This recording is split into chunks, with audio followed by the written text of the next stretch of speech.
Hello everyone, very good evening. स्वागत है आप सभी का आपके अपने चैनल नॉलेज टैब पर। मैं हूं आपका दोस्त अम्बत तिवारी। ये हमारे जो एपीएफसी का नोटिफिकेशन आपका 2026 में आने वाला है, इसके लिए हमारी क्लासेस जो हैं वो चल रही हैं दोस्तों।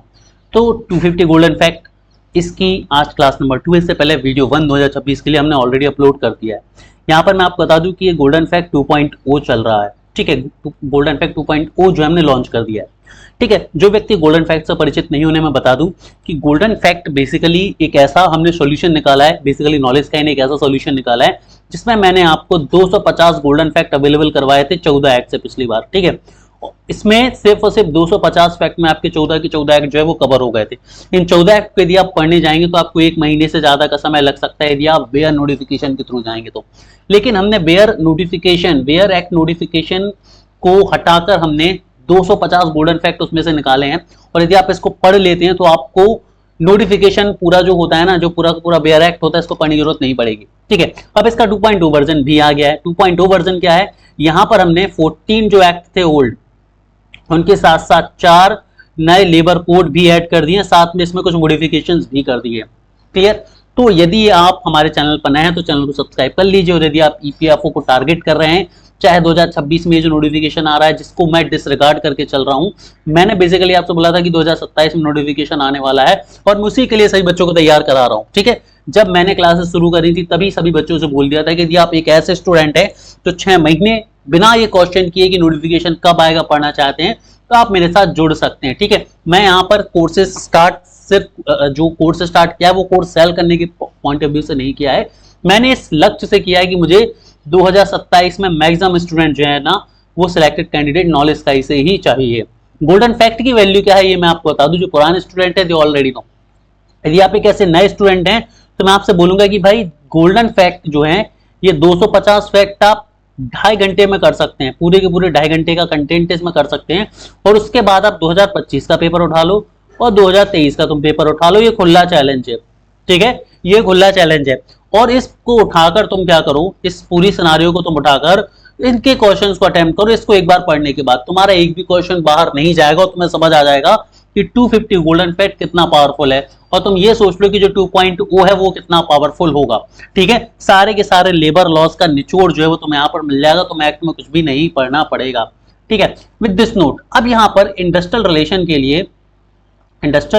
लिए मैंने एक नई स्ट्रैटेजी बनाई है। इस पूरे के पूरे इंडस्ट्रियल रिलेशन को मैं तुम्हें 3 पार्ट में कंप्लीट कराने वाला हूँ, 3 तरह से पढ़ाने वाला हूँ। ठीक है, हालांकि पहले ही पार्ट में सारी चीजें क्लियर हो जाएंगी, स्टिल 2 पार्ट मैंने रखे हैं ताकि हर एक स्टूडेंट की अलग अलग तरह की जो रिक्वायरमेंट होती है वो फुलफिल हो सके।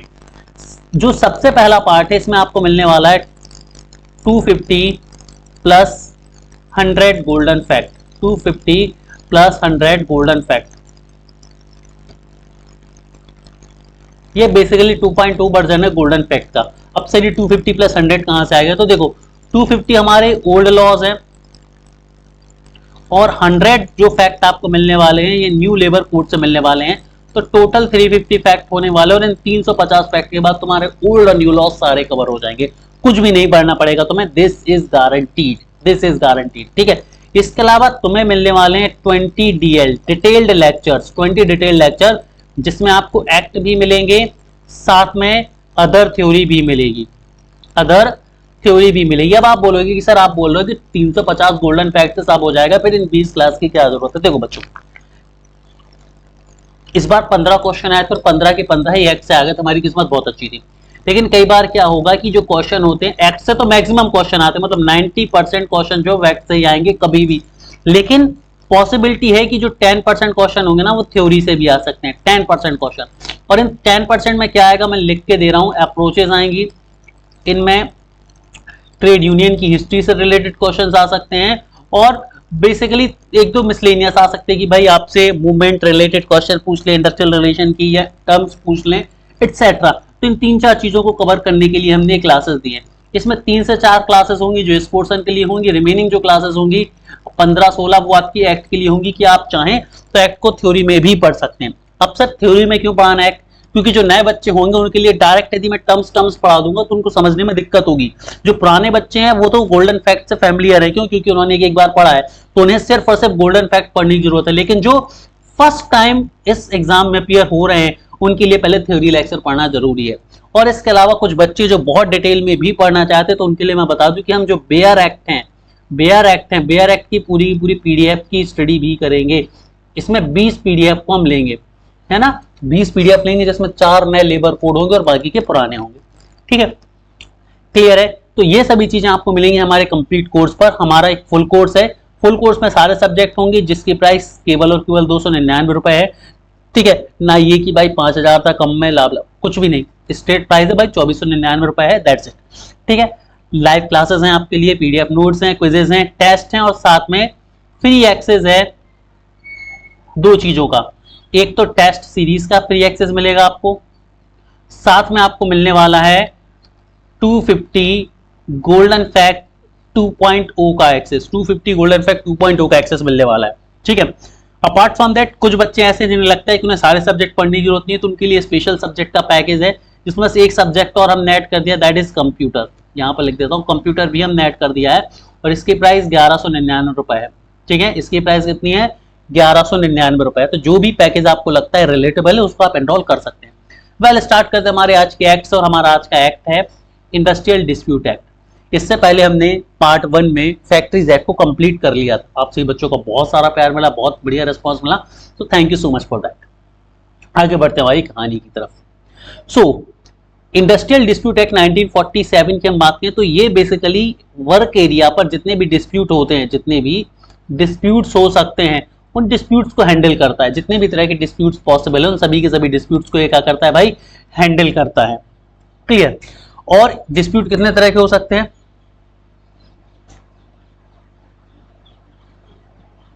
डिस्प्यूट जो है वो कितने तरह के हो सकते हैं। यदि हम डिस्प्यूट की बात करें तो डिस्प्यूट वर्कर्स और कंपनी के बीच हो सकते हैं, यानी कि एम्प्लॉयर के बीच हो सकते हैं, वर्कर्स और वर्कर्स के बीच हो सकते हैं, कंपनी और कंपनी के बीच हो सकते हैं। और इन सभी के जो कंडीशंस होती हैं, जो इन सभी के डिस्प्यूट्स होते हैं, उनको हैंडल करने का काम या मशीनरी या टेक्निक कौन देता है, ये एक्ट देता है। तो इस एक्ट में इंपॉर्टेंट चीजें या जो फैक्ट जहां से क्वेश्चन बनते हैं उनको हम शुरू करते हैं। तो सबसे पहली जो पॉइंट आता है, जो फैक्ट आता है, दैट इज एवरेज पे। एवरेज पे क्या होता है, देखो पे का मतलब तो आपको पता ही होगा कि जो सैलरी मिलती है वो।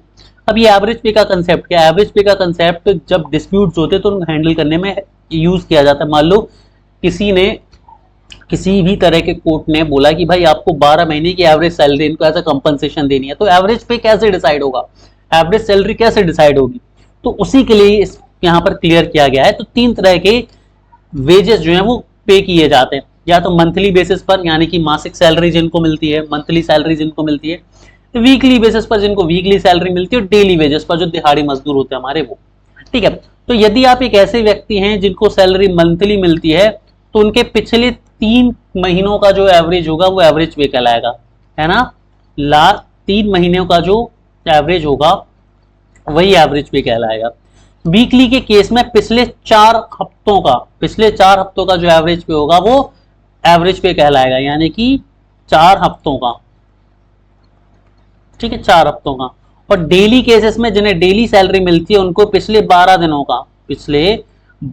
का जो एवरेज होगा उसको एवरेज पे माना जाएगा तीनों के केस में, मासिक, साप्ताहिक और दैनिक। ठीक है, इंपॉर्टेंट चीज है, याद रखना। हालांकि 250 के 250 पूरे के फैक्ट इंपॉर्टेंट है, तो इसमें से किसी भी फैक्ट को स्किप नहीं कर सकते, क्यों, क्योंकि जो बहुत जरूरी है, जो एग्जाम में पूछे जाते हैं, वही फैक्ट आपको यहाँ पर देखने को मिलेंगे। और आप इंडस्ट्रियल डिस्प्यूट मेरा ये वीडियो पढ़ लो, उस पर तुम बेयर एक्ट उठा के पढ़ना। बेयर एक्ट पढ़ने में तुम्हें 2 से 3 दिन लगेंगे, मैं ये गारंटी देता हूँ। कितने, ये क्लास में तुम्हें 30 मिनट में कंप्लीट कराने वाला हूँ, 30 मिनट में मैं पूरा का पूरा एक्ट कंप्लीट करा दूंगा। और तुम जब बेयर एक्ट पढ़ोगे ना, तुम्हें 2 से 3 दिन लगेंगे, लेकिन जब भी तुम एक्ट पढ़ोगे तो तुम्हें लगेगा अरे ये तो ये इंपॉर्टेंट चीज है, बट ये तो हमने गोल्डन फैक्ट में ऑलरेडी पढ़ लिया। अगले पॉइंट में ये इंपॉर्टेंट है, बट ये तो हम ऑलरेडी गोल्डन फैक्ट में पढ़ चुके हैं। यही चीज तुम्हारे साथ होगी, एक बार ट्राई करके देखो, तुम गोल्डन फैक्ट के इंपॉर्टेंस समझ जाओगे यदि तुम नए स्टूडेंट हो। ठीक है, आगे बढ़ते हैं। अब बारी आती है कुछ इंपॉर्टेंट टर्म्स की, तो इसमें सबसे पहली टर्म है क्लोजर, दूसरी टर्म है ले ऑफ। याद रखो दोनों की दोनों चीजें जो होती हैं ये कौन करता है, एम्प्लॉयर करता है। कौन करता है, एम्प्लॉयर करता है।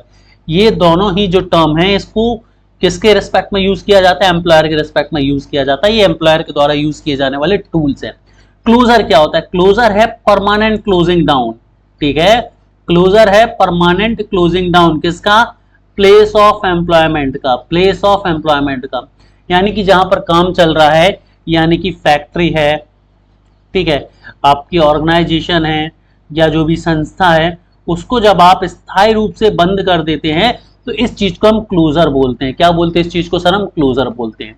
ले ऑफ क्या कहलाता है? ले ऑफ कहलाता है किसी भी कमी की वजह से, जैसे मान लो कोल की कमी है या पावर की कमी है या रॉ मटेरियल की कमी है या मशीन खराब हो गई है, इनमें से किसी भी कारण की वजह से जब आप अपने एम्प्लॉयज को निकालते हैं, जब आप अपने एम्प्लॉयज को फायर कर देते हैं, निकाल देते हैं, तो इस प्रक्रिया को ले ऑफ कहते हैं।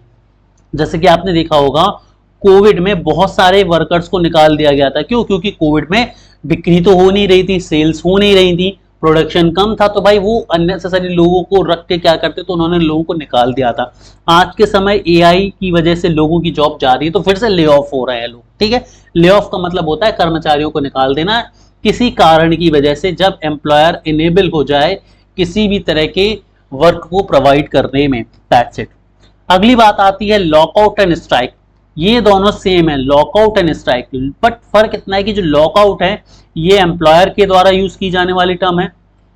ये भी तो हमें याद रखना है कि किसको कौन करता है। तो लॉकआउट एम्प्लॉयर यूज करते हैं, और जो स्ट्राइक वर्ड है ना, और जो स्ट्राइक वर्ड है इसे एम्प्लॉय यूज करते हैं, इसे एम्प्लॉय यूज करते हैं। 1 मिनट का समय लूंगा दोस्तों मैं।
ओके, सो इंटरप्शन के लिए चाहूंगा माफी दोस्तों। सो लॉकआउट एंड स्ट्राइक पर थे हम, लॉकआउट एंड स्ट्राइक पर थे। तो लॉकआउट एम्प्लॉयर के द्वारा यूज किए जाने वाला टूल है, और स्ट्राइक जो है ये एम्प्लॉय के द्वारा यूज किए जाने वाला टूल है। हालांकि दोनों सेम होते हैं। पहली चीज, दोनों टेम्परेरी होते हैं नेचर में, ठीक है, और कंडीशनल होते हैं, ठीक है। क्या होते हैं? कंडीशनल होते हैं। क्लियर है? किसी को कोई डाउट यहां तक? बहुत बेसिक सी चीज मैंने यहां पर आपसे बच्चों को समझाई, ठीक है। अब समझो इनकी डेफिनेशन। लॉकआउट क्या होता है? पहले स्ट्राइक समझते हैं। स्ट्राइक क्या होता है? सीजन ऑफ वर्क, वर्क को सीज कर देना एम्प्लॉयड पर्सन के द्वारा, क्या कहलाएगा? स्ट्राइक कहलाएगा। तो आप सभी ने सुना होगा हड़ताल बहुत करते हैं। कौन करते हैं? मजदूर करते हैं, कर्मचारी करते हैं। उनकी मांगे पूरी नहीं होती है, मान लो उन्हें वेतन नहीं बढ़ रही है, सैलरी नहीं बढ़ रही है, उन्हें बोनस नहीं मिल रहा है, उन्हें वर्किंग कंडीशंस अच्छी नहीं मिल रही, etcetera whatever is the reason, वो कुछ समय के लिए हड़ताल पे चले जाते हैं। ये कहलाता है स्ट्राइक। और उसी तरह से मान लो यदि एम्प्लॉयर स्ट्राइक पे चले जाएं तो वो लॉकआउट कहलाएगा, ठीक है। अब इतनी थ्योरी भी पढ़ने की तुम्हें जरूरत नहीं है। अब लेकिन एम्प्लॉयर तो स्ट्राइक पे जाते नहीं है, ये तो मैंने सिर्फ समझाने के लिए बताया। तो होता क्या है, ज्यादातर जो लॉकआउट होता है वो कब होता है? स्ट्राइक के रिस्पॉन्स में होता है। मान लो स्ट्राइक हुआ और वर्कर्स मान ही नहीं रहे हैं, या एम्प्लॉयर थोड़ा सा एरोगेंट है, तो वो क्या बोलेगा? तुम काम नहीं कर रहे, ठीक है, अब हम भी काम को बंद कर देते हैं कुछ समय के लिए। तो लॉकआउट 99% टाइम तो किस वजह से होता है? रिस्पॉन्सिव होता है स्ट्राइक में। स्ट्राइक के अगेंस्ट क्या होता है? ये रिस्पॉन्सिव होता है। स्ट्राइक के अगेंस्ट क्या होता है? ये रिस्पॉन्सिव होता है। Got it? आई गेस सभी लोग इसको समझ गए होंगे। चलो, वेल एंड गुड। तो लॉकआउट और स्ट्राइक को हम बढ़िया तरीके से समझ गए। इनकी कुछ कंडीशंस होती है जिनको हम आगे पढ़ेंगे, ठीक है, गुड। अब बढ़ते हैं हम आगे की तरफ। अब यहां से हमारी मशीनरी शुरू हो गई। मशीनरी का मतलब क्या है? मशीनरी से मतलब है हमारी, इस एक्ट में वो सारी बॉडीज दी गई हैं या तरीके दिए गए हैं जिनके माध्यम से आप क्या कर सकते हो, अलग अलग तरह के डिस्प्यूट को अलग अलग लेवल पर हैंडल कर सकते हो। इसमें हमें वर्क कमेटी देखने को मिलेगी, ठीक है, कंसिलिएशन ऑफिसर देखने को मिलेगा, बोर्ड ऑफ कंसिलिएशन देखने को मिलेगा, एजुडिकेशन देखने को मिलेंगे, कोर्ट्स देखने को मिलेंगे। तो ये सारी की सारी बॉडीज हमें यहाँ पर देखने को मिलेंगी। अब हम वन बाय वन इन सारी की सारी बॉडीज को यहाँ पर समझने वाले हैं। वन बाय वन हम यहाँ पर सारी बॉडीज को समझने वाले हैं। तो सबसे पहले बात आती है वर्क कमेटी की। तो देखो, वर्क कमेटी जो होती है ये वहां पर बनाई जाती है जहां पर 100 वर्कर्स ने काम किया हो पिछले 12 महीनों में। पिछले 12 महीनों में किसी भी एक दिन 100 या 100 से ज्यादा वर्कमैन ने काम किया हो, मतलब 100 से कम वर्कमैन है तो वर्क कमेटी नहीं बनेगी। इन 12 महीनों में से किसी भी एक दिन यदि 100 या 100 से ज्यादा वर्कमैन रहे हो संस्था में तो वर्क कमेटी का होना जरूरी है। वर्क कमेटी का होना जरूरी है। अब वर्क कमेटी में क्वेश्चन बैठता है यहां से कि which of the following statement is correct और नॉट करेक्ट, इनमें से कौन सा कथन सही है या सही नहीं है। तो आपको ये पता होना चाहिए कि वर्क कमेटी में इक्वल रिप्रेजेंटेशन होता है, किसका, एम्प्लॉयर का और एम्प्लॉय का। कहने का मतलब ये है कि ये जो आपकी वर्क कमेटी है, वर्क कमेटी में यदि 2 लोग हैं तो यहाँ पर एक वर्कमैन होगा, वर्कमैन की तरफ से होगा, और एक एम्प्लॉयर की तरफ से होगा। यदि यहाँ पर 4 लोग हैं तो 2 वर्कमैन की तरफ से होंगे और 2 एम्प्लॉयर की तरफ से होंगे, मतलब यहाँ पर एक एक थे, यहाँ पर 2-2 होंगे।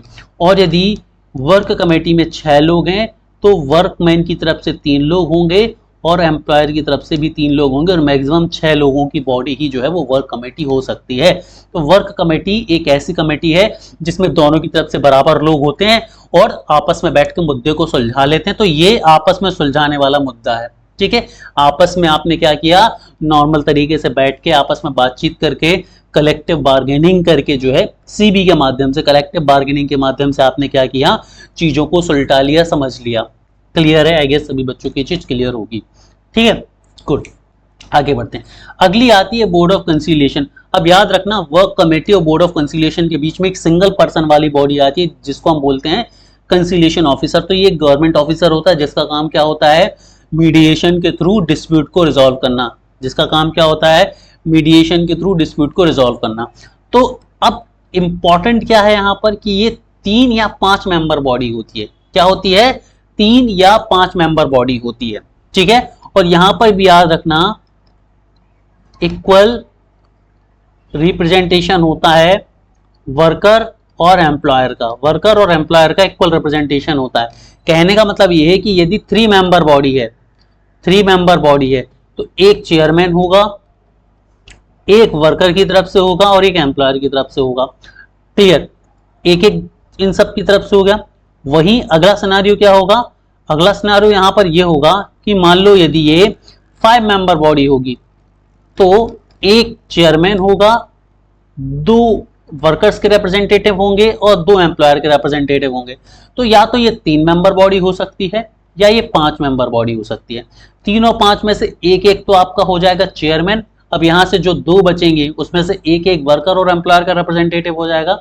यहां पर बचेंगे 4 तो 2-2 वर्कर और एम्प्लॉयर के रिप्रेजेंटेटिव हो जाएंगे। That's it. बहुत सिंपल है ना। अब तुम चाहो तो इसकी 1.5 पेज की थ्योरी है बेयर एक्ट में, पढ़ते रह सकते हो, तुम्हारे दिमाग में कुछ नहीं घुसेगा। लेकिन मैंने तुम्हें ना ये 1, 2, 3, 4, 5 लाइन में समझा दिया है। आगे बढ़ते हैं court of inquiry. Court of inquiry, court of inquiry समझते हैं अब कोर्ट ऑफ इंक्वायरी में क्या होता है। अब कोर्ट ऑफ इंक्वायरी को हम समझते हैं। तो कोर्ट ऑफ इंक्वायरी में एक इंडिपेंडेंट पर्सन होता है, मतलब एक ही पर्सन होगा। जैसे आपने देखा होगा कोर्ट में एक जज बैठता है, तो यहां पर भी एक जज तरह का व्यक्ति बैठता है। तो ये एक सिंगल और इंडिपेंडेंट पर्सन का मतलब होगा, मतलब नो रिप्रेजेंटेटिव फॉर वर्कर और एम्प्लॉयर। मतलब ना तो एम्प्लॉयर का रिप्रेजेंटेटिव है ना वर्कर का रिप्रेजेंटेटिव है, ये एक इंडिपेंडेंट पर्सन है, ये एक इंडिपेंडेंट पर्सन है। लेकिन कंडीशन और समझो, वेयर कोर्ट कंसिस्ट ऑफ 2 और more members, one of them shall be appointed by as the chairman. तो होगा क्या, या तो ये एक व्यक्ति की बॉडी होगी या फिर यदि एक से ज्यादा है, 2 या 2 से ज्यादा है, तो उसमें से एक जो है वो चेयरमैन के तौर पर काम करेगा, ठीक है। मोस्ट ऑफ द केसेस में ये एक इंडिपेंडेंट बॉडी है, मोस्ट ऑफ द केसेस में ये एक इंडिपेंडेंट बॉडी है। और यदि एक से ज्यादा लोग होंगे तब भी वो कैसे होंगे, all will be independent, all will be independent members. ये तुम्हें याद रखना है। नो रिप्रेजेंटेशन फॉर वर्कर्स और एम्प्लॉयर, ये मैंने तुम्हें स्टार्टिंग में ही बता दिया है कि वर्कर्स और एम्प्लॉयर के लिए किसी भी तरह का कोई भी रिप्रेजेंटेशन नहीं मिलेगा अलग से। क्लियर है सभी को? तो कोड ऑफ इंक्वायरी भी आएगा, सभी बच्चों को क्लियर हो गई होगी बहुत आराम से, बहुत प्यार से, ठीक है, कुछ ज्यादा था नहीं इसमें सर खपाने लायक। ठीक है, अब बारी आती है लेबर कोड्स की। Now this is important, now this is important. ठीक है, तो लेबर कोड भी वन मेंबर बॉडी है। लेबर कोड कैसी है? वन मेंबर बॉडी है। देखो जब आप ये एक्ट पढ़ोगे ना तो यही चीजें तुम्हें पढ़ने मिलेंगी, जब आप ये एक्ट पढ़ोगे तो यही चीजें तुम्हें पढ़ने जो है वो मिलने वाली हैं, इसीलिए ये इंपॉर्टेंट है। अब लेबर कोड के बारे में तुम कहानी समझो। जो लेबर कोड होगा ये वन मेंबर बॉडी होगी। अब वन मेंबर बॉडी होगी तो यहां पर जो भी चेयरमैन होगा, जो भी चेयरमैन होगा, या आप इसे जज बोल सकते हैं, जो भी व्यक्ति होगा वो अपॉइंट किए जाने की कुछ कंडीशन होंगी, कुछ एलिजिबिलिटी क्राइटेरिया होंगे। तो एलिजिबिलिटी क्राइटेरिया में सबसे पहला क्राइटेरिया है कि भाई जो चेयरमैन होगा लेबर कोर्ट का वो एक जज होना चाहिए हाई कोर्ट का। क्या होना चाहिए? हाई कोर्ट का। और एस और आर का मतलब क्या है? वो सिटिंग भी हो सकता है, वो रिटायर्ड जज भी हो सकता है। मतलब कोई कंडीशन नहीं है कि वो रिटायर्ड ही होना चाहिए या वो सिटिंग जज ही होना चाहिए, नहीं, कोई भी हो सकता है हाई कोर्ट का जज, चाहे वो रिटायर्ड हो या फिर सिटिंग जज हो। दूसरी जो कंडीशन क्या है? और लगा यहां पर, और यदि मान लो हाई कोर्ट का जज नहीं है तो फिर डिस्ट्रिक्ट कोर्ट के जज भी हो सकते हैं या कोई एडिशनल डिस्ट्रिक्ट जज भी हो सकते हैं जिनके पास कम से कम 3 साल का अनुभव हो, जिनके पास मिनिमम 3 इयर्स का एक्सपीरियंस हो। ठीक है, इसके अलावा ये भी नहीं है तो और कोई जुडिशियल ऑफिस हो सकता है, कोई जुडिशियल ऑफिसर हो सकता है जिसने जुडिशियल ऑफिस की पोस्ट को होल्ड करा है नॉट लेस देन 7 ईयर, मतलब 7 साल का एक्सपीरियंस होना चाहिए। मतलब एक ऐसा व्यक्ति जिसके पास जुडिशरी का 7 साल का अनुभव है कम से कम। यदि ये भी नहीं है तो और कौन हो सकता है? एक कोई भी प्रिसाइडिंग ऑफिसर हो सकता है किसी भी लेबर कोर्ट का जिसके पास 5 साल का अनुभव हो। मतलब कोई भी officer, presiding officer labour court का जिसके पास 5 साल का अनुभव हो, या फिर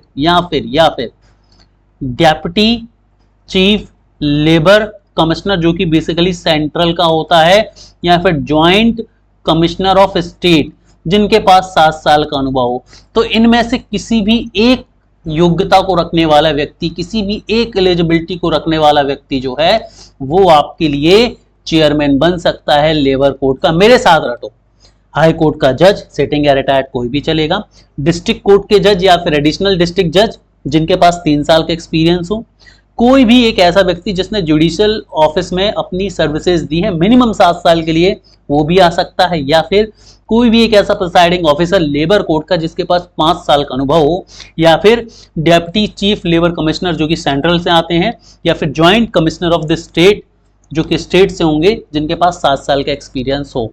इनमें से कोई भी एक व्यक्ति लेबर कोर्ट का चेयरमैन हो सकता है। क्लियर है? अब यहां पर मैंने 2 चीजें लिखी हैं, ट्राइब्यूनल्स एंड नेशनल ट्राइब्यूनल्स। याद रखो लेबर कोर्ट के बाद ये 2 बॉडीज भी आती है, एक ट्राइब्यूनल आती है और एक नेशनल ट्राइब्यूनल्स आती है। ठीक है, हमने सभी ने पढ़ा था, ये सेक्शन 7 में आता है, ये सेक्शन 7A में आता है और ये सेक्शन 7B में आते हैं। ठीक है, सो ट्राइब्यूनल के चेयरमैन होने के लिए भी यही कंडीशन लगती है और नेशनल ट्राइब्यूनल के चेयरमैन होने के लिए भी यही कंडीशन लगती है, इसीलिए मैंने इसको यहीं पर लिख दिया, अलग से स्लाइड नहीं बनाई है मैंने। ठीक है, इसीलिए मैंने इसके लिए अलग से स्लाइड नहीं बनाई है। सो क्या ये चलेगा आप सभी बच्चों के लिए? मुझे बता दो जरा कि सर चलेगा या नहीं चलेगा। ठीक है, आप सभी लोग मुझे खुद ही बता दो कि ये चीज चल पाएगी या नहीं चल पाएगी। ओके, अब मूव करते हैं हम आगे की तरफ, आगे की कहानी की तरफ। अगला है डिस्क्वालिफिकेशन। डिस्क्वालिफिकेशन किसके लिए? प्रिसाइडिंग ऑफिसर होने के लिए। किसके प्रिसाइडिंग ऑफिसर होने के लिए? यहां पर है किसके प्रिसाइडिंग ऑफिसर होने के लिए? लेबर कोर्ट के प्रिसाइडिंग ऑफिसर होने के लिए, ट्राइब्यूनल्स के प्रिसाइडिंग ऑफिसर होने के लिए, या नेशनल ट्राइब्यूनल्स के प्रिसाइडिंग ऑफिसर होने के लिए। तीनों चीजें मैंने बता दी हैं आपको, ये तीनों चीजें जो है मैंने आपको बता दी हैं। ठीक है, तीनों चीजें मैंने आपको बता दी हैं। लेबर कोर्ट होता है, ट्राइब्यूनल होता है, नेशनल ट्राइब्यूनल होते हैं। इनके चेयरमैन होने के लिए तो इतनी सारी आपको क्वालिफिकेशन चाहिए, इनमें से कोई भी एक जो है वो क्वालिफिकेशन चाहिए, इनमें से कोई भी एक जो है वो क्वालिफिकेशन चाहिए आपको। क्लियर है? लेकिन यदि आपके पास ये चीजें नहीं होंगी तो आप डिस्क्वालीफाई हो जाओगे। क्या क्या नहीं होगा? पहली चीज, he is not an independent person. वो पहले तो इंडिपेंडेंट पर्सन नहीं है, मान लो किसी कंपनी से जुड़े हुए हैं, किसी ऑर्गेनाइजेशन से जुड़े हुए हैं, तो भी आप नहीं बन पाएंगे। या फिर he has attained the age of 65 year, और या फिर उनकी उम्र 65 साल हो गई है। ठीक है, या फिर उनकी उम्र कैसी हो गई है, 65 साल हो गई है तो भी। क्लियर, ये चीज सभी बच्चों को समझ आ गई। तो डिस्क्वालिफिकेशन क्या है, लेबर कोर्ट, ट्राइब्यूनल और नेशनल ट्राइब्यूनल के हेड के लिए कि इंडिपेंडेंट पर्सन ना हो तो हट जाएंगे, और यदि 65 साल के हो गए तो हट जाएंगे। Notice of change, notice of change मतलब क्या है, कौन सा चेंज, तो जब भी कोई ऐसा सिग्निफिकेंट चेंज जो एम्प्लॉयर करता है अपने वर्क प्लेस पर या अपने रूल्स एंड रेगुलेशंस में, जिसकी वजह से एम्प्लॉय अफेक्ट हो, क्या हो, एम्प्लॉय अफेक्ट हो। मान लो उन्होंने वेतन देने का समय बड़ा घटा दिया, आपने वेतन में कोई चेंजेस किए हैं, आपने वर्किंग आवर्स में कोई चेंजेस किए हैं, मतलब ऐसा कोई भी चेंज आपने किया है जो डायरेक्टली वर्कर्स को, जो डायरेक्टली एम्प्लॉयर्स को इम्पैक्ट करेगा, जो डायरेक्टली वर्कर्स एम्प्लॉयर को इम्पैक्ट करेगा, ठीक है, क्लियर, उसका नोटिस जो है वो देना पड़ेगा। ठीक है, कितने दिन के अंदर, 21 दिन के अंदर देना पड़ेगा नोटिस। ठीक है, अब ध्यान से रखना, चेंजिंग फोर्थ शेड्यूल सब्जेक्ट, यदि चौथी अनुसूची में जो विषय दिए गए हैं उन विषयों में कोई हेराफेरी करोगे, कोई चेंज करोगे, तो बेसिकली वो ऐसे सब्जेक्ट हैं जो एम्प्लॉय को या वर्कर्स की लाइफ को इम्पैक्ट करेंगे ही करेंगे, वही कहां पर दिए, चौथे अनुसूची में दिए हैं। तो इससे हमें क्या समझ में आया सर, इस समय दो चीजें समझ में आई सर। पहली चीज, यदि एम्प्लॉयर कोई भी चेंज कर रहा है और वो जो बदलाव किया जा रहा है वो एक ऐसा बदलाव है जो चौथी अनुसूची में दिया है, तो फिर इसका नोटिस आपको 21 दिन के अंदर देना पड़ेगा। नोटिस किस किस को देना पड़ेगा, आपको वर्कर्स को भी देना पड़ेगा, आपको अपनी जो एप्रोप्रिएट गवर्नमेंट होगी वहां पर भी देना पड़ेगा। चलो आगे बढ़ते हैं। ग्रेवियंस रिड्रेसल मशीनरी, GRM, या फिर यहाँ पर टर्म GRC भी आपको यूज करते हुए मिल जाएगा। मशीनरी या कमेटी दोनों वर्ड यहाँ पर यूज हो सकते हैं। इसमें सबसे पहली चीज तो ये है कि 20 या ज्यादा लोग हो सकते हैं, 20 या ज्यादा लोग हो सकते हैं, पहली चीज, कम से कम 20 होंगे और उससे ज्यादा भी हो सकते हैं वर्क में। अब यहाँ पर मेंबर्स के बारे में सिनेरियो क्या है कि यहाँ पर equal number from employer and workman होंगे, मतलब इक्वल रिप्रेजेंटेशन होगा, इक्वल रिप्रेजेंटेशन होगा, क्लियर। और मैक्सिमम 6 मेंबर होंगे, मतलब मैक्सिमम 6 मेंबर जो हैं वो, अरे यार मैंने उल्टा बोल दिया दोस्तों, तो माफी चाहूंगा। देखो जहां पर भी 20 या 20 से ज्यादा वर्कर हैं, जहां पर भी 20 या 20 से ज्यादा वर्कर हैं, वहां पर जहां पर भी 20, ये वर्कर मैंने मेंबर बोल दिए थे, जहां पर भी 20 या 20 से ज्यादा वर्कर होंगे वहां पर ग्रेवियंस रिड्रेसल मशीनरी होगी।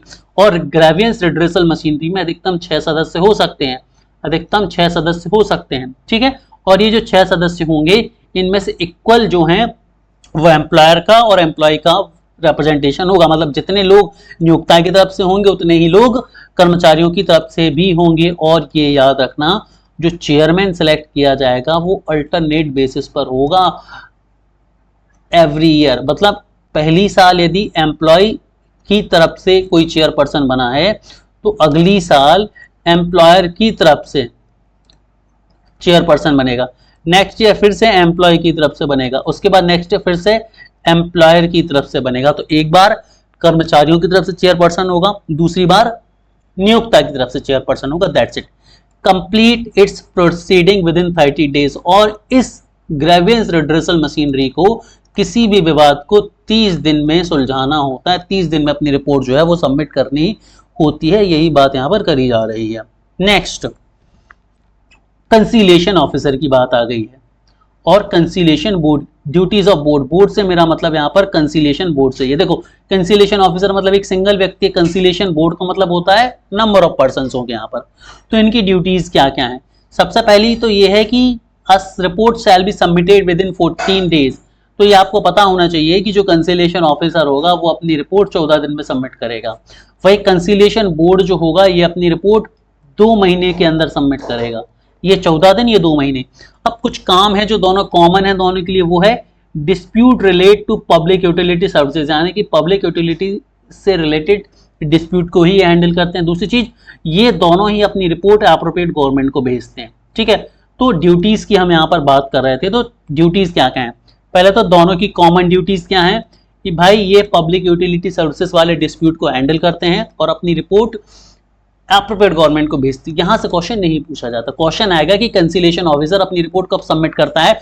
फिर मैं बोल रहा हूं पुराने पेपर उठा के देख लो, यदि यहां से तुम्हें क्वेश्चन ना मिला हो ना तो अब भी क्लास को छोड़ के चले जाना, वीडियो को पॉज कर लो और जाके क्वेश्चन मिला के देख लो। तो कंसिलेशन ऑफिसर 14 दिन में अपनी रिपोर्ट देता है, कंसिलेशन बोर्ड 2 महीने में अपनी रिपोर्ट देता है। और जो ड्यूटीज ऑफ कोर्ट हैं, ये बोर्ड है ये कोर्ट है, बोर्ड क्या करता है, बोर्ड भी अपनी 2 महीने में रिपोर्ट देता है। बोर्ड कौन सा, कोर्ट कौन सा, बोर्ड कौन सा है, कंसिलेशन बोर्ड, कोर्ट कौन सा है, कोर्ट ऑफ इंक्वायरी। ठीक है, ये याद रखना है। अब बारी आती है रिट्रेंचमेंट एंड ले ऑफ के बारे में चीजें समझने की। रिट्रेंचमेंट एंड ले ऑफ के लिए कंडीशन याद रखो। पहली चीज, यदि आप रिट्रेंचमेंट और ले ऑफ करोगे तो आपको कंपनसेशन देना पड़ेगा। तो उस कंपनसेशन की कंडीशन क्या क्या है, कहां देना पड़ेगा। देखो, यदि किसी भी संस्था में 50 से ज्यादा कर्मचारी हैं तो वहां पर कंपनसेशन देना कंपलसरी है। लेकिन यदि सीजनल कैरेक्टर की कंपनी है तो वहां पर कंपनसेशन नहीं दिया जाता है। दोनों चीजें क्लियर हैं। कहां पर दिया जाएगा, हर वो कंपनी जहां पर 50 से ज्यादा कर्मचारी है वहां पर कंपनसेशन दिया जाएगा। इसका एक्सेप्शन क्या है, सीजनल कैरेक्टर वाली कंपनियां, वहां पर नहीं दिया जाएगा। कंपनसेशन की समय सीमा और कितना कंपनसेशन दिया जाएगा ये समझो। जो कंपनसेशन होगा वो 45 दिनों तक का दिया जाएगा। जो कंपनसेशन होगा वो अधिकतम 45 दिनों का दिया जाएगा। और जो कंपनसेशन रेट होगा वो 50% ऑफ बेसिक वेज होगा, यानी जो भी आपकी बेसिक सैलरी है, बेसिक वेज है, उसका 50% आपको कंपनसेशन के तौर पर मिलेगा। क्लियर, कंपनसेशन के तौर पर मिलेगा। इसके अलावा जब आप रिट्रेंचमेंट कर रहे होगे तो 1 मंथ नोटिस आपको देना पड़ेगा और 15 दिन की एवरेज सैलरी आपको देनी पड़ेगी रिट्रेंचमेंट के केस में। याद रखना, इंपॉर्टेंट है ये। In the case of retrenchment 1 महीने का नोटिस दिया जाएगा और 15 दिन की एवरेज सैलरी दी जाएगी। इसके अलावा नॉट एंटिटील्ड टू कंपनसेशन। अब ये तो हमने देख लिया कि कब कब कंपनसेशन मिलेगा, रिट्रेंचमेंट में क्या होगा, लेकिन कंपनसेशन कब नहीं दिया जा सकेगा वो समझ लो। ये भी इंपॉर्टेंट है, कब नहीं दिया जा सकेगा, इसकी 2 कंडीशन है। पहली कंडीशन ये है, if he refuse to accept any alternative employment. मतलब ये है कि एक नौकरी से जब लात मार के निकाला जा रहा होगा बेचारे एम्प्लॉय को और उसको दूसरा बहुत घटिया सा काम दिया जा रहा है लेकिन वो नहीं ले रहा है, तो उसको फिर कंपनसेशन भी नहीं मिलेगा, क्योंकि आपको तो काम प्रोवाइड कर रहे हैं बट आप ले नहीं रहे, तो भाई आपको कंपनसेशन नहीं मिलेगा। दूसरी चीज क्या है, if he does not present himself for the work at least once a day. और यदि उसने उस पर्टिकुलर पीरियड में, जिस पीरियड के लिए कंपनसेशन की बात हो रही है, उस जगह पर उपलब्ध ही नहीं था वो काम करने के लिए, तो फिर कैसा कंपनसेशन। ये एक लीगल पॉइंट है, पहला इलीगल था मेरे पॉइंट ऑफ व्यू से, दूसरा थोड़ा ठीक पॉइंट है कि भाई जो नौकरी पर ही नहीं था उसको कैसा कंपनसेशन। क्लियर है।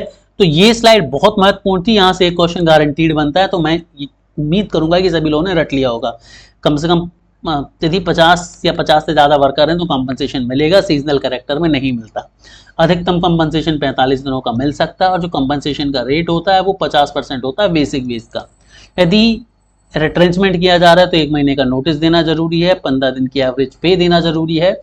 और किस केस में नहीं दिया जाएगा कंपनसेशन, यदि अल्टरनेटिव वर्क अवेलेबल कराया जा रहा है और एम्प्लॉय उस वर्क को करने के लिए रेडी नहीं है तो उसे कंपनसेशन नहीं मिलेगा, या फिर उसने अपने वर्क प्लेस पर अपने आप को उपलब्ध ही नहीं कराया था एक भी बार, तो फिर कैसा कंपनसेशन। ठीक है, चलो नेक्स्ट पॉइंट की तरफ हम बढ़ते हैं, continuous service. Now this is important. Continuous service क्या होती है, देखो कंटिन्यूअस सर्विस एक ऐसा कंडीशन, एक ऐसा क्लॉज है जिसको पूरा करने के बाद ही सारे बेनिफिट जो हैं वो एक किसी कर्मचारी को मिल सकते, इसीलिए बहुत महत्वपूर्ण पॉइंट है।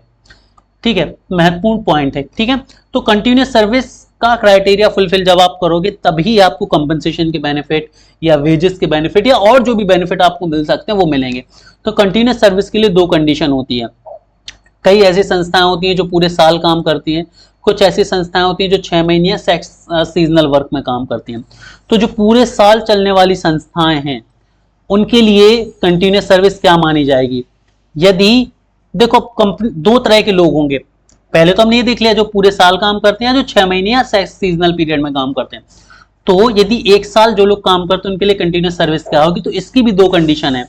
पहला वो जो माइंस में काम करते हैं यानी कि जमीन के नीचे काम करते हैं वो लोग, और दूसरा बाकी सारे केसेस।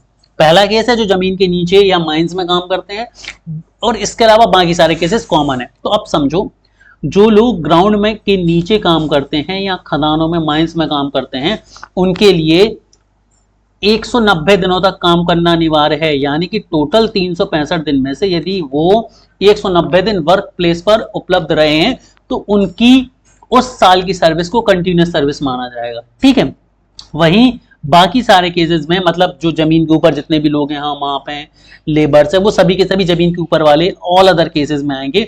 उनको 365 दिन में से 240 दिन यदि वो रहेंगे अपने वर्क प्लेस पर उपलब्ध, तो उसकी सर्विस को कंटिन्यूअस सर्विस माना जाएगा।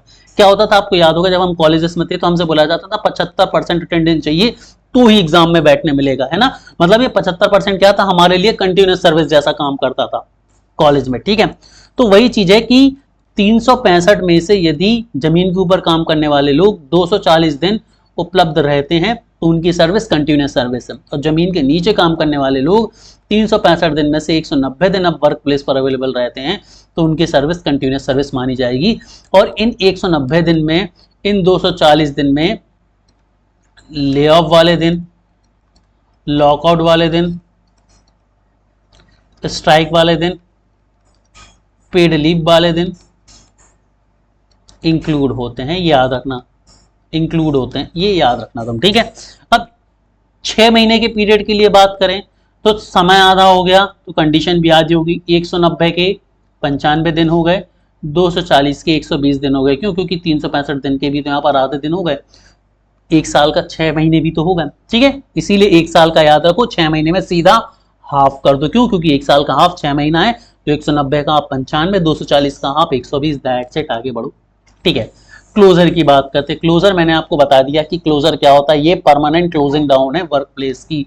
लेकिन यदि आप क्लोज करने वाले हैं तो आपको 60 दिन पहले इसका नोटिस देना पड़ेगा। कोई भी नियोक्ता, कोई भी एम्प्लॉयर जो अपनी कंपनी को क्लोजर कर रहा है, कंप्लीटली परमानेंटली क्लोज डाउन कर रहा है, तो भाई आपको 60 दिन पहले नोटिस देना पड़ेगा। जहां पर 50 या 50 से ज्यादा वर्कमैन एम्प्लॉय हैं, मतलब एक ऐसी संस्था है आप जिसमें 50 या 50 से ज्यादा कर्मचारी काम करते हैं, तो उसको क्लोजर करने से पहले आपको 60 दिन पहले जो है इसका नोटिस जारी करना होगा। ठीक है, बढ़िया। अब बात आती है पेनल्टीज की। हालांकि पेनल्टीज कम पूछी जाती हैं, लेकिन भाई बदलते ट्रेंड में कुछ भी पॉसिबल है। हमने 2025 में देख लिया था कि 2025 में केसेस पर भी क्वेश्चन आ गया, और केसेस भी मैं आपको पढ़ाऊंगा। सो यहां पर अब हम समझ लेते हैं सिनारियो को। पेनल्टी, तो पेनल्टी सबसे पहली चीज क्या है, penalty for lay off and retrenchment without previous permission. यानी कि आपने परमिशन नहीं ली है अपनी एप्रोप्रिएट गवर्नमेंट से, और बिना परमिशन लिए ही आपने ले ऑफ कर दिया या रिट्रेंचमेंट कर दिया, तो उस केस में 1 महीने की जेल और 1000 रुपए का फाइन हो सकता है। ठीक है, दूसरा है पेनल्टी फॉर क्लोजर। यदि आपने क्लोजर किया है बिना उन कंडीशन को फॉलो किए, उन नियमों को फॉलो किए जो इस एक्ट में दिए हैं, उस केस में आपको 6 महीने की जेल या 5000 रुपए तक का फाइन, या फिर बोथ। हर केस में बोथ तो है ही, याद रखना है। अब मान लो आपने ये एक बार किया तो ये फाइन हो गया, लेकिन यदि आप इस चीज को बार बार रिपीट करते चलोगे तो 2000 रुपए पर डे के हिसाब से आपको फाइन जो है वो लगेगा, पर है ना। इसके बाद आती अनफेयर लेबर प्रैक्टिसेस यदि करी जाती हैं, अनफेयर लेबर प्रैक्टिसेस यदि करी जाती हैं तो इम्प्रिजनमेंट मिलेगा 6 महीने का, यानी कि 6 महीने की जेल और 1000 रुपए तक का फाइन हो सकता है। अब बढ़ते हैं penalties for illegal strikes and lockout. तो इलीगल स्ट्राइक के केस में पेनल्टी क्या है, 1 साल की जेल, 50 रुपए का फाइन। ये किसको लगती है, लेबर्स को लगेगी, है ना, वर्कर्स को लगेगी। ठीक है, वहीं यदि लॉकआउट इलीगल है तो 1 महीने की जेल और 1000 रुपए का फाइन। ये बेसिकली किसको होगा, एम्प्लॉयर को होगा, एम्प्लॉयर को होगा। क्लियर। वहीं funding illegal strikes and lockout, यदि कोई इलीगल स्ट्राइक्स को या लॉकआउट को फंडिंग करता है, तो चाहे आप स्ट्राइक को करो चाहे लॉकआउट को करो, दोनों ही केस में 600 रुपए, 6 महीने की जेल और 1000 रुपए फाइन। ये स्ट्राइक के लिए लिखा, ये लॉकआउट के लिए लिखा। ठीक है, वहीं penalty for breach of settlement of award, यानी कि सेटलमेंट आता है या अवार्ड आता है, मतलब किसी कोर्ट का डिसीजन आता है और उस डिसीजन को आपने तोड़ दिया, नहीं माना, तो उस केस में 6 महीने तक की जेल हो सकती है, इंप्रिजनमेंट 6 मंथ का हो सकता है, फाइन फिक्स्ड नहीं है, लेकिन 200 रुपए पर डे के हिसाब से जो है वो लग सकती है। ठीक है, वेरी गुड। इसके अलावा penalty for closure without notice, यदि बिना नोटिस दिए आपने क्लोजर किया तो उस केस में 6 महीने की जेल, 5000 का फाइन या फिर बोथ। और penalty for disclosing confidential information, यदि कॉन्फिडेंशियल इंफॉर्मेशन डिस्क्लोज करी जाती है तो इम्प्रिजनमेंट लगेगा 6 महीने का, फाइन लगेगी 1000 रुपए की या फिर बोथ। क्लियर है? आई गेस सभी बच्चों को चीजें यहाँ पर बढ़िया प्यारे ढंग से समझ आ चुकी होंगी। ठीक है, मूव अहेड नाउ। अब बात करते हैं स्केड्यूल्स की, यानी कि अनुसूचियों की, जो कि जरूरी है तुम्हारे लिए समझना। ठीक है, कुछ याद रखिए। पहली अनुसूची यानी कि फर्स्ट शेड्यूल में पब्लिक यूटिलिटी सर्विसेज होती है, इंपॉर्टेंट है। हम बात कर रहे हैं आईडी एक्ट की, यदि कोई भूला ना हो तो। ठीक है, आईडी एक्ट 1947, इसमें 5 अनुसूचियां हैं। कितनी अनुसूचियां? 5 अनुसूचियां हैं, 5 शेड्यूल है। पहले शेड्यूल में हमने बात करी है पब्लिक यूटिलिटी सर्विसेज की, इंपॉर्टेंट है, बिल्कुल दिमाग में छाप लो। दूसरी अनुसूची, ये सेकंड है ना, सेकंड है। दूसरी अनुसूची है jurisdiction of labour court, not से इंपॉर्टेंट, भूल सकते हो।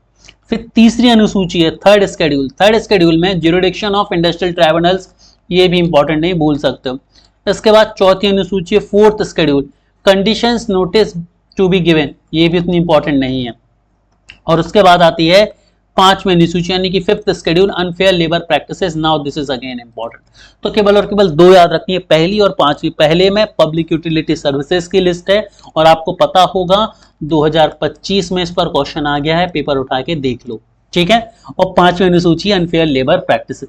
तो विद दिस नोट दोस्तों हमारी आज की क्लास खत्म होती है। Thanks for watching. ठीक है, और मैं उम्मीद करूंगा कि आप लोग हमारी क्लास को एंजॉय कर रहे होंगे, पढ़ रहे होंगे, तो अच्छे से पढ़ते रहिए, आगे बढ़ते रहिए। Have a great day everyone.